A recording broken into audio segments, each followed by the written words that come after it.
আল্লাহু আকবার, আল্লাহু আকবার, আল্লাহু আকবার। লা ইলাহা ইল্লাল্লাহু, আল্লাহু আকবার, আল্লাহু আকবার ওয়া লিল্লাহিল হামদ। আসসালামু আলাইকুম ওয়া রাহমাতুল্লাহি ওয়া বারাকাতুহু। নাহমাদুহু ওয়া নুসাল্লি আলা রাসূলিহিল কারীম। আম্মা বা'দু, ফাআউযু বিল্লাহি মিনাশ শাইতানির রাজীম। বিসমিল্লাহির রাহমানির রাহিম। ওয়ালিতুকমিলুল ইদ্দাতা ওয়ালিতুকাব্বিরুল্লাহা আলা মা হাদাকুম ওয়া লাআল্লাকুম তাশকুরুন। সাদাকাল্লাহুল আযীম। শুরুতে আল্লাহ রাব্বুল ইজ্জা ওয়াল জালালের দরবারে শুকরিয়া জ্ঞাপন করছি, যিনি আমাদেরকে ঈদ উৎসবের মতো এমন চমৎকার একটি নিয়ামত দান করেছেন। দুরূদ এবং সালাম আল্লাহ রাসূল সাল্লাল্লাহু আলাইহি ওয়াসাল্লামের প্রতি, যিনি ঈদ সেলিব্রেশন কিভাবে আমাদের করতে হবে তা পুঙ্খানুপুঙ্খরূপে আমাদেরকে শিখিয়েছেন, আমাদেরকে তিনি গাইডলাইন দিয়েছেন।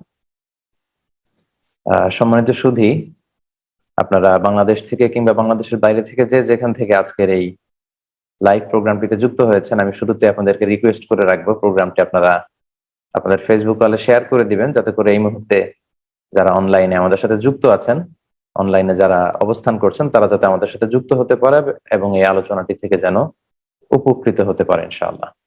তো ঈদ শব্দটা শুনলে আমাদের কেমন যেন একটা আনন্দ উৎসব, একটা ভালো লাগা আমাদের মধ্যে কাজ করে। কারণ ঈদ শব্দের অর্থই হচ্ছে আনন্দ, খুশি বা আনন্দ। আবার ঈদের আরেকটা অর্থ হচ্ছে যেটা বারবার ফিরে আসে, আদা ইয়াউদু থেকে।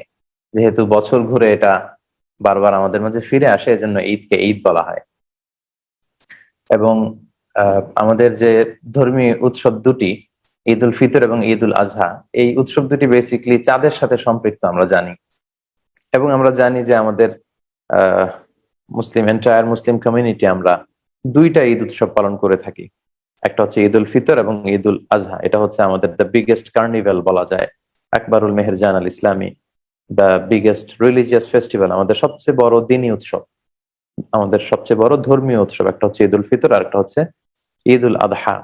এটা সূচনাটা, এই আনন্দ উৎসবের সূচনাটা কবে থেকে হয়, কিভাবে শুরু হয়েছে সে ব্যাপারে যদি আমরা বলি, এক্ষেত্রে আমরা মুসনাদে আহমদ ইবনে হাম্বলের একটা হাদিস উল্লেখ করতে পারি। হাদিসটির সনদ সহিহ।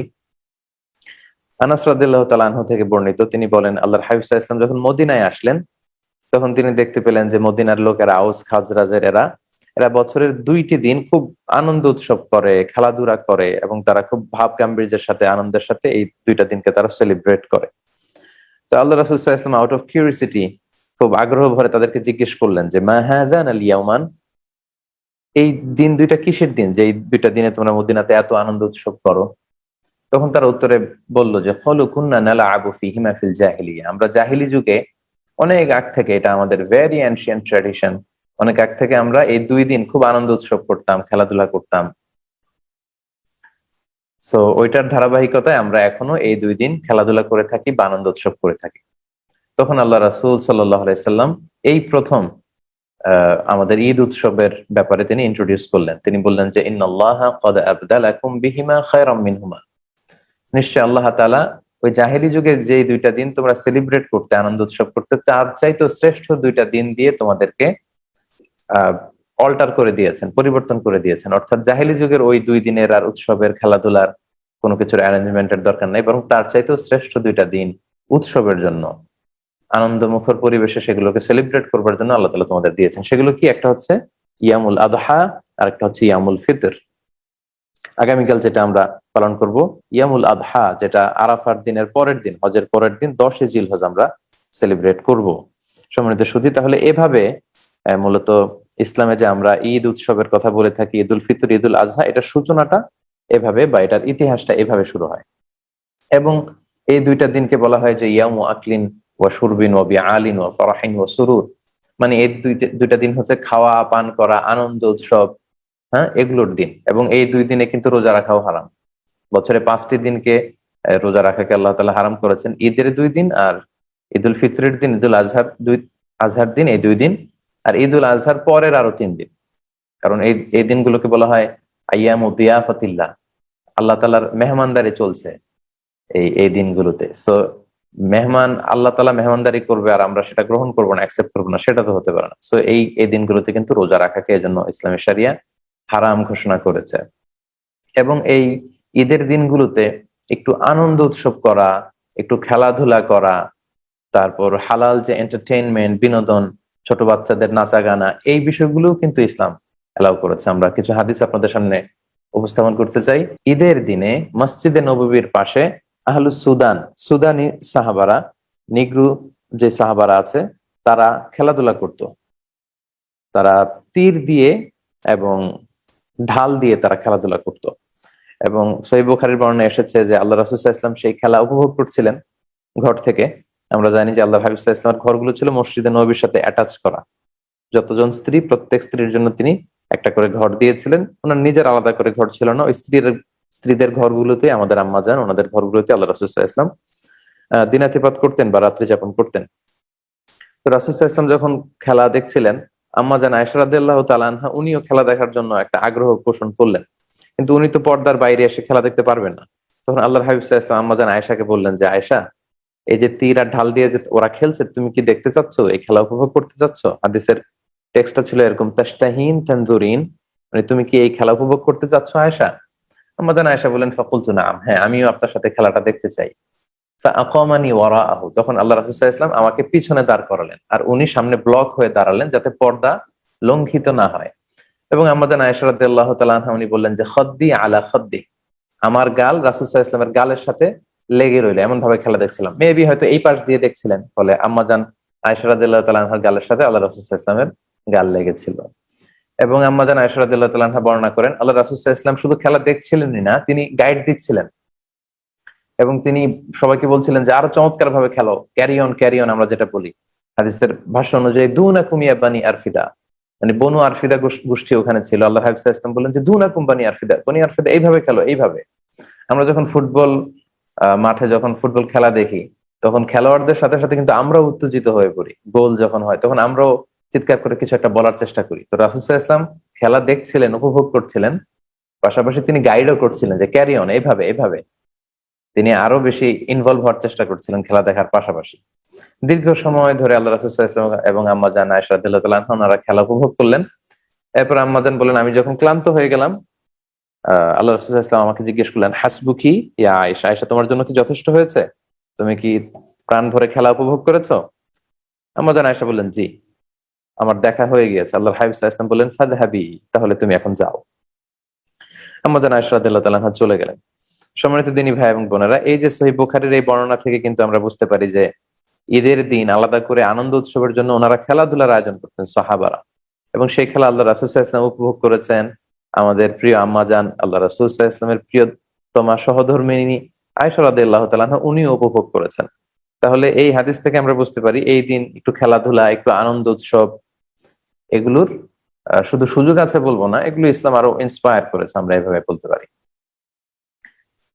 আরো একটি বর্ণনা থেকে আমরা পাই যে আল্লাহ রাসূল সাল্লাল্লাহু আলাইহি ওয়াসাল্লাম ঈদের কোনো একদিন, এই বর্ণনাটি খুব সম্ভবত এসেছে, এটাও সহিহ বুখারীতে এসেছে, ঈদের কোনো একদিন আম্মা জান আয়েশা রাদিয়াল্লাহু তাআলা আনহার ঘরে আল্লাহ রাসূল সাল্লাল্লাহু আলাইহি ওয়াসাল্লাম যখন গেলেন, তখন আনসারী দুইটা ছোট্ট মেয়ে, তারা কবিতা পাঠ করছিল, নেচে গেয়ে কবিতা, বআজ যুদ্ধের যে কবিতা, এগুলো পাঠ করছিল, সাথে তারা দফ বাজাচ্ছিল। In the meantime Abu Bakr রাদিয়াল্লাহু তাআলা আনহু তিনি ঘরে প্রবেশ করলেন। ঘরে প্রবেশ করে দেখলেন যে রাসূল সাল্লাল্লাহু আলাইহি ওয়াসাল্লাম শুয়ে আছেন, আর পাশে দুইটা আনসারী ছোট্ট মেয়ে, তারা দফ বাজিয়ে নেচে গেয়ে বুয়াজ যুদ্ধের যে কাহিনী, অর্থাৎ জাহিলি যুগে আউস এবং খাজরাজের একটা ঐতিহাসিক যুদ্ধ ছিল যেটা অনেক লম্বা সময় ধরে চলছিল, সেটার গান বা কবিতা তারা আবৃত্তি করছিল। আবু বকর রাদিয়াল্লাহু তাআলা আনহু এই দৃশ্য দেখে তিনি রেগে গেলেন। তিনি বললেন, আমি মিজমারাতু শাইতানি ফি বাইতি রাসূলিল্লাহ, আল্লাহর রাসূলের ঘরে শয়তানের মিজমার, মিউজিক বা বাজনা, বের হও তোমরা। আবু বকর রাদিয়াল্লাহু তাআলা আনহুকে যখন রেগে যেতে দেখলেন আল্লাহ রাসূল সাল্লাল্লাহু আলাইহি ওয়াসাল্লাম, আল্লাহ রাসূল সাল্লাল্লাহু আলাইহি ওয়াসাল্লাম উঠে আসলেন। উঠে এসে বললেন, দাআহুমা ইয়া আবা বকর, হে আবু বকর, থাক, ছেড়ে দাও না, ছাড়ো না, অসুবিধা নেই, কারণ ইন্না লিকুল্লি কওমিন ঈদান ওয়া হাযা ঈদুনা, নিশ্চয়ই প্রতিটি জাতি গোষ্ঠীর আনন্দ উৎসবের একটা দিন থাকে, যে দিনে তারা খুব বেশি আনন্দ উৎসব করে, উৎফুল্ল থাকে, তাদের উচ্ছ্বাস প্রকাশ করে। তো আমাদের মুসলিম কমিউনিটির জন্য আজকের দিনটা হচ্ছে সেই আনন্দ উৎসবের দিন। তো তারা একটু আনন্দ উৎসব, একটু দফ বাজানো, কবিতা আবৃত্তি করে, এগুলো করতেই পারে, তাদেরকে ছাড়ো। তো এই হাদিস থেকেও কিন্তু বোঝা যাচ্ছে যে আল্লাহ রাসূল সাল্লাল্লাহু আলাইহি ওয়াসাল্লাম আবু বকর রাদিয়াল্লাহু তাআলা আনহুকে নিষেধ করছেন যে তাদের উপর তুমি চটে যেও না, রেগে যেও না, কারণ আজকে আমাদের ঈদের দিন, আজকে আমাদের আনন্দের দিন। তাহলে সহিহ বুখারীর এক হাদিস থেকে দেখলাম যে মসজিদে নবীর পাশে সাহাবারা খেলাধুলার আয়োজন করতেন, আল্লাহ রাসূল সাল্লাল্লাহু আলাইহি ওয়াসাল্লাম এবং আম্মা জান আয়েশা রাদিয়াল্লাহু তাআলা আনহা ওনারা এটা উপভোগ করেছেন। এই হাদিস থেকে দেখলাম ছোট্ট মেয়েরা তারা বোয়াজ যুদ্ধের গান গাচ্ছিল, কবিতা আবৃত্তি করছিল দপ বাজিয়ে বাজিয়ে। আবু বকর রাদিয়াল্লাহু তাআলা আনহু যখন রেগে গেলেন, আল্লাহ রাসূল সাল্লাল্লাহু আলাইহি ওয়াসাল্লাম নিষেধ করলেন। তাহলে এ থেকে বোঝা যায় এই দিনগুলো হচ্ছে আমাদের আনন্দ উৎসবের দিন। আমরা বৈধ যে কোনো ধরনের আনন্দ উৎসব করতে পারি। আমরা ছেলেরা আমাদের মতো করে আমরা গ্যাদারিং করতে পারি, উৎসব করতে পারি। আমাদের বোনেরা তাদের মতো করে তারা ফ্যামিলি গ্যাদারিং করতে পারে। কিন্তু এখানে প্রাপ্তবয়স্ক কোনো নারী পুরুষ মিক্স আপ করে মিক্সিং করে ফ্রি মিক্সিং করে গ্যাদারিং গুলো করা যাবে না। ছেলেরা ছেলেদের পোর্শনে, মেয়েরা মেয়েদের পোর্শনে। আর ছোট্ট অপ্রাপ্তবয়স্ক ছেলে মেয়েরা তারা নেচে গেয়ে কোনো ধরনের আনন্দ উৎসব প্রকাশ করলে এতে দোষণীয় কিছু নেই, বরং এটা ঈদের সাথে বেশ সামঞ্জস্যশীল বলে আমরা মনে করি। যেহেতু আগামীকাল আমরা ঈদ উদযাপন করতে যাচ্ছি এবং ঈদ উল ফিতরের সালাত কিছুটা দেরি করে পড়া মুস্তাহাব স্কলাররা বলেছেন। কারণ আর ঈদুল আজহার সালাত তাড়াতাড়ি পড়া হচ্ছে মুস্তাহাব, কারণ ঈদুল আজহার দিন ঈদের নামাজের পরও বড় একটা ওয়াজিব কাজ আছে, সেটা হচ্ছে কুরবানি। সো ঈদুল আজহা আগে আগে পড়তে হয়। আর ঈদুল ফিতর একটু দেরি করে পড়া মুস্তাহাব, কারণ হচ্ছে যাতে বেশি সংখ্যক লোক যাদের সাদাকাতুল ফিতর বাকি আছে তারা সেগুলো আদায় করে যেন ঈদগাহে আসতে পারে। এজন্য ঈদুল ফিতরের সালাত কিছুটা বিলম্ব করে পড়া মুস্তাহাব। ঈদুল আজহার তাকবীরটা এটা 5 দিন ব্যাপী, 9 তারিখ ফজর থেকে 13 তারিখ আসর পর্যন্ত। কিন্তু ঈদুল ফিতরের তাকবীর হচ্ছে শাওয়ালের চাঁদ দেখার পর থেকে মুসল্লায় যাওয়ার আগ পর্যন্ত। এবং এই তাকবীরের ব্যাপারে সূরাতুল বাকারায় আল্লাহ তাআলা ইরশাদ করছেন, যে আয়াতটি দিয়ে আমি আমার কথা আজকে শুরু করেছি সেটা হচ্ছে ওয়ালিতুকাব্বিরুল্লাহ ওয়ালিতুকমিলুল ইদ্দাতা ওয়ালিতুকাব্বিরুল্লাহ আলা মা হাদাকুম ওয়া লাআল্লাকুম তাশকুরুন। অর্থাৎ প্রথমে তোমরা ওয়ালিতুকমিলুল ইদ্দা, তোমরা ইদ্দত পূরণ করবে, অর্থাৎ সিয়ামের যে পূর্ণ সময় 29 দিন বা 30 দিনের যে সিয়াম এটা শেষ করবে। করার পরে ওয়ালিতুকাব্বিরুল্লাহ, তোমরা আল্লাহর বড়ত্বের ঘোষণা দিবে। কেন? আলা মা হাদাকুম, এই যে আল্লাহ তাআলা তোমাদেরকে হেদায়েতের উপর অটল রেখেছেন, সিয়াম পালনের সুযোগ দিয়েছেন, কিয়াম করার সুযোগ দিয়েছেন, রমাদানে ইবাদতের সুযোগ দিয়েছেন, এটা শুকরানা স্বরূপ আমরা যেন আল্লাহর নামের বড়ত্বের ঘোষণা দেই। আমরা আরব বিশ্বে প্রথমে 3 বার আল্লাহু আকবার, এরপর লা ইলাহা ইল্লাল্লাহ, এরপর আল্লাহু আকবার ওয়ালিল্লাহিল হামদ, এভাবে আমরা তাকবীর পড়ে থাকি। আরব বিশ্বে পড়েছি, মালয়েশিয়াতে এভাবে পড়ে। বাংলাদেশে 2 বার আল্লাহু আকবার, তারপর লা ইলাহা ইল্লাল্লাহ, আবার 2 বার আল্লাহু আকবার, তারপর ওয়ালিল্লাহিল হামদ। এগুলো সবগুলোই সহিহ হাদিস দ্বারা প্রমাণিত। আপনারা যে কোনো একটা আহ তাকবীরের বাক্য পড়ার মধ্য দিয়ে আপনারা তাকবীর দিতে পারেন। মালয়েশিয়াতে এইভাবে তাকবীর পড়ে, আল্লাহু আকবার আল্লাহু আকবার আল্লাহু আকবার লা ইলাহা ইল্লাল্লাহু আল্লাহু আকবার ওয়ালিল্লাহিল হামদ। খুব চমৎকার একটা মেলোডিতে তারা ঈদের সালাতের আগে ইমাম মুয়াজ্জিনরা সবাই মিলে পড়ে, পাশাপাশি মুসল্লিরাও সবাই পড়ে। চমৎকার একটা ইবাদতের ভাব গাম্ভীর্যময় পরিবেশের মধ্যে তারা ঈদ সেলিব্রেট করে। ঈদের সালাতের ক্ষেত্রে ঈদের দিন সকালবেলা গোসল করা হচ্ছে মুস্তাহাব। রাসূল সাল্লাল্লাহু আলাইহি ওয়াসাল্লাম গোসল করেছেন ঈদের দিন, এটা হাদিসে পাওয়া যায় না। তবে সালফে সালেহিনের পরবর্তী তাবিঈন তাবিঈরা ওনারা অনেকে এটা নিজেরা এটা প্র্যাকটিস করতেন, ওনারা গোসল করতেন। জুমার দিন গোসল করা সুন্নাহ এবং ঈদের দিন গোসল করাও এটা উত্তম। যদি আপনি গোসল করে ঈদের সালাতে অংশগ্রহণ করেন সেটা সুন্দর, এবং আমরা এটাতে অভ্যস্ত। মোটামুটি আমরা সবাই গোসল করেই তারপর ঈদের সালাতে যাই। তারপর লুবসু আহসানি সিয়াব, সুন্দর জামা কাপড় পরা। নতুন জামা যদি থাকে তাহলে সেটা ভালো, আর নতুন জামা যদি না থাকে তাহলে আগের যে জামাগুলো আছে সেগুলোই আমরা ধুয়ে আয়রন করে সুন্দর একটা পোশাক পরে আমরা ঈদের সালাতে যাবো ইনশাআল্লাহ। ঈদের দিন পারফিউম দেয়া সুন্নাহ, আতর দেয়া সুন্নাহ। আল্লাহ রাসূল সাল্লাল্লাহু আলাইহি ওয়াসাল্লাম সবসময় আতর ব্যবহার করতেন আমরা জানি, এবং তিনি বলতেন যে আরবাউন মিন সুনানিল মুরসালিন, 4টা সুন্নাত আছে যেগুলো সব নবীদের মধ্যে পাওয়া যায়। এর মধ্যে একটা হচ্ছে আল উতুর, এই আতর ব্যবহার করা, সুগন্ধি ব্যবহার করা। আল্লাহ রাসূল সাল্লাল্লাহু আলাইহি ওয়াসাল্লাম হাতের এইখানে সুগন্ধি ব্যবহার করতেন তালুতে, ফলে যার সাথে মুসাফা করতেন তাতে সবার সাথে বিষ্ণু নবী সাল্লাল্লাহু আলাইহি ওয়াসাল্লামের ব্যবহার করা আতরের সুগন্ধি চলে যেত। তিনি কপাল সিটি করে মাঝখানে আতর ঢেলে দিতেন, সাহাবারা বলতেন যে আতর বেয়ে বেয়ে পড়ছে, আমরা দেখতাম। তিনি যেখানে সিজদা দিতেন সেখানে আতরের ঘ্রাণ লেগে থাকতো। রাসূল সাল্লাল্লাহু আলাইহি ওয়াসাল্লাম সুগন্ধি ব্যবহার করতেন। আমরা ঈদের দিন যাওয়ার আগে ঈদগাহে যাওয়ার আগে সুগন্ধি ব্যবহার করতে পারি। এরপর ঈদুল ফিতরের সালাতে যাওয়ার আগে, ঈদগাহে যাওয়ার আগে মিষ্টি মুখ করে যাওয়া সুন্নাত। আল্লাহর হাবিব সাল্লাল্লাহু আলাইহি ওয়াসাল্লাম খেজুর খেয়ে যেতেন বেজোড় সংখ্যক, 1, 3, 5, 7 এরকম। তিনি খেজুর খেয়ে তারপরে ঈদগাহে যেতেন।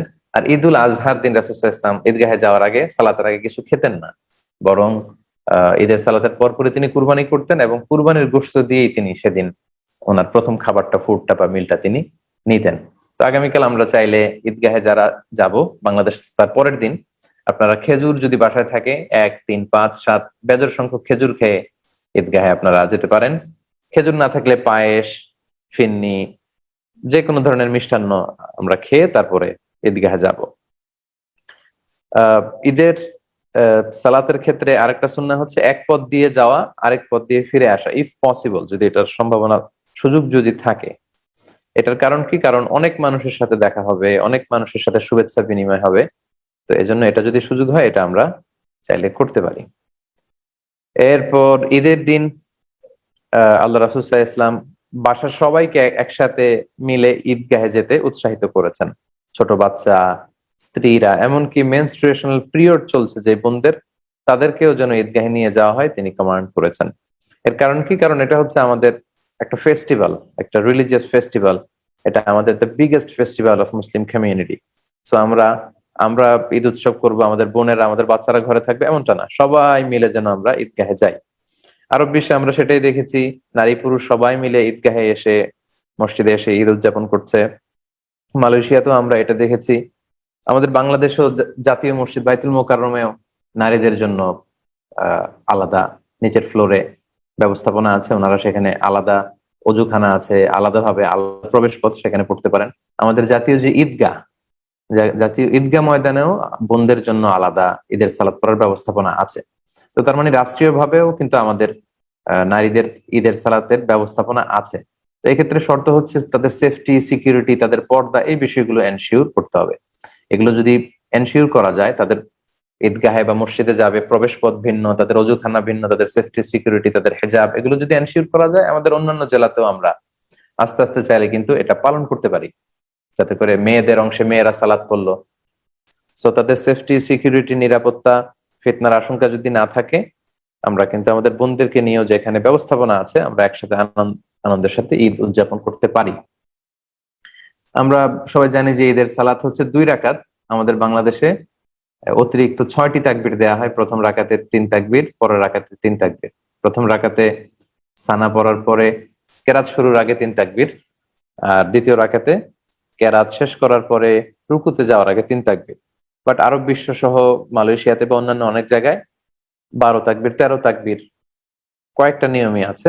এইভাবে আহ সালাত আদায় করা হয়। সো কনফিউশনের কিছু নেই, যেখানে যেটা, যেই মাযহাব বা যে আমলটা প্রচলিত আছে, আপনারা সেটা করতে পারেন, কারণ এগুলো সহিহ সুন্নাহ দ্বারাই সাব্যস্ত। মালয়েশিয়াতে শাফি মাযহাবের অনুসারী, ফলে 12 তাকবীরের ঈদের সালাত হয়। প্রথম রাকাতে দেখা যায় যে 7 তাকবীর, পরের রাকাতে 5 তাকবীর। আর হাম্বলি আর মালিকি মাযহাবে ওনারা 13 তাকবীরে পড়েন, প্রথম রাকাতে 7, পরের রাকাতে 6। সো এভাবে আমরা ঈদুল ফিতরের সালাত আমরা আদায় করব। এবং আল্লাহ রাসূল সাল্লাল্লাহু আলাইহি ওয়াসাল্লাম ঈদুল ফিতরের সালাতে হাদিসে এসেছে যে প্রথম রাকাতে সূরা আ'লা পড়তেন, সাব্বিহিসমা রাব্বিকাল আ'লা। দ্বিতীয় রাকাতে গাশিয়া পড়তেন, সূরাতুল গাশিয়া। আরেক বর্ণনায় এসেছে প্রথম রাকাতে সূরা কাফ পড়তেন এবং দ্বিতীয় রাকাতে তিনি সূরাতুল কামার পড়তেন। এগুলো আবশ্যকীয় কিছু না, যেহেতু হাদিস আমরা পাই, আমাদের প্রিয় নবী সাল্লাল্লাহু আলাইহি ওয়াসাল্লাম তিনি এভাবে ঈদের সালাত পড়তেন, আমরা চাইলে এই সূরাগুলো দিয়ে পড়তে পারি। ঈদের সালাতের পরে আরেকটা যে ব্যাপার রয়েছে, সেটা হচ্ছে ঈদের খুতবা। এটা ঈদের খুতবা দেয়া সুন্নাহ। এবং একটু আগে আমি বলেছি যে একজন ট্রু খতিব, ভালো খতিব, একজন যোগ্য খতিব, তার কাজ হচ্ছে পুরা মুসলিম উম্মার সমস্যার সম্ভাবনা নিয়ে উম্মাকে ইনস্ট্রাক্ট করা, গাইড করা। তো এই খুতবাগুলো ওই রকমই হওয়া উচিত। এবং এই খুতবা শোনা সুন্নাহ, আমরা যেন মনোযোগ দিয়ে খুতবাগুলো শুনি। এবং খুতবার পরে আমাদের ঈদের সালাতের, ঈদুল ফিতরের সালাতের যে আনুষ্ঠানিকতা, এটা শেষ হয়ে যায়। এরপর আমরা শুভেচ্ছা বিনিময় করতে পারি। সাহাবারা ঈদের দিন একে অপরের সাথে দেখা হলে ওনারা পড়তেন তাকাব্বালাল্লাহু মিন্না ওয়া মিনক, অর্থাৎ আল্লাহ তাআলা আমাদের পক্ষ থেকে তো আপনাদের পক্ষ থেকে আমাদের নেক কাজগুলো কবুল করে নিক। এটা ছাড়াও সুন্দর, সৌজন্যমূলক যে কোনো ভদ্র ভাষার ডিসেন্ট কোনো ওয়ার্ড দিয়ে আমরা শুভেচ্ছা বিনিময় করতে পারি। আমাদের বাংলাদেশে আমরা সাধারণত ঈদ মুবারক বলে অভ্যস্ত। এটা খুবই সুন্দর একটা ফ্রেজ, খুবই সুন্দর শব্দ। ঈদ মুবারক মানে ঈদ আমাদের জন্য বরকতময় হোক, মানে full of blessings and mercy হোক। চমৎকার একটা শুভেচ্ছা বিনিময়ের বাক্য, আমরা এটা বলতে পারি। অন্যান্য দেশে, অন্যান্য কালচারে যে সমস্ত শব্দ বা শব্দগুচ্ছের মাধ্যমে, ফ্রেজের মাধ্যমে শুভেচ্ছা বিনিময় করা হয়, আমরা এগুলো সবগুলোই করতে পারি, এতে কোনো বিধি নিষেধ নেই ইনশাআল্লাহ। তবে সাহাবারা তাকাব্বালাল্লাহু মিন্না ওয়া মিনক এটা পড়তেন, আমরা যেন এই সুন্নাহর সাথেও যাতে বা সাহাবাদের এই শুভেচ্ছা পদ্ধতির সাথেও যেন আমরা পরিচিত হই, আমরা চাইলে এটাও মুখস্থ করে একে অপরের সাথে শুভেচ্ছা বিনিময় করতে পারি। পাশাপাশি আমাদের দেশে মুসাফাহা করা, মুআনাকা করা, এগুলো সবগুলোই প্রশংসিত, এগুলো সবগুলোই করা যেতে পারে। আমাদের বাংলাদেশে ঈদের সালাতের পরে দল বেঁধে গ্রামে দেখা যায় যে লোকজন কবর জিয়ারত করতে যায়। এটা ঈদের দিনের জন্য এরকম খাস করে নেয়া, অনেক স্কলাররা এটাকে মাকরু বলেছেন। যেহেতু ঈদ হচ্ছে একটা আনন্দের দিন, কবরে গেলে মানুষের কান্না আসে। হ্যাঁ, যাদের রেগুলার বেসিসে কবর জিয়ারত করার অভ্যেস আছে, সবসময় কবর জিয়ারত করা যায়। কবর জিয়ারত করা সুন্নাহ, কবর জিয়ারত করা এটা একটা ইবাদত, এবং ইবাদত হতে হবে শরীয়তের দেখানো পন্থায়। সো ঈদের দিনের জন্য খাস মনে করা, এরকম মনে করে এটা করা উচিত নয়, এটাকে অনেকে মাকরু বলেছেন। আর কারো যদি আদাত অভ্যেস থাকে যে প্রতিদিনই তিনি তার মায়ের কবরের সামনে যে জিয়ারত করেন, তাহলে সেটা তিনি করতে পারেন ইনশাআল্লাহ। তাহলে সম্মানিত শুধু এভাবে কোরআন এবং সুন্নাহর আলোকে এই যে পয়েন্টস গুলো আপনাদের সামনে আমি উল্লেখ করলাম, এগুলোর মাধ্যমে কিন্তু, এগুলো ফলো করে কিন্তু আমরা চমৎকার ভাবে আমাদের ঈদ উল ফিতর আমরা সেলিব্রেট করতে পারি।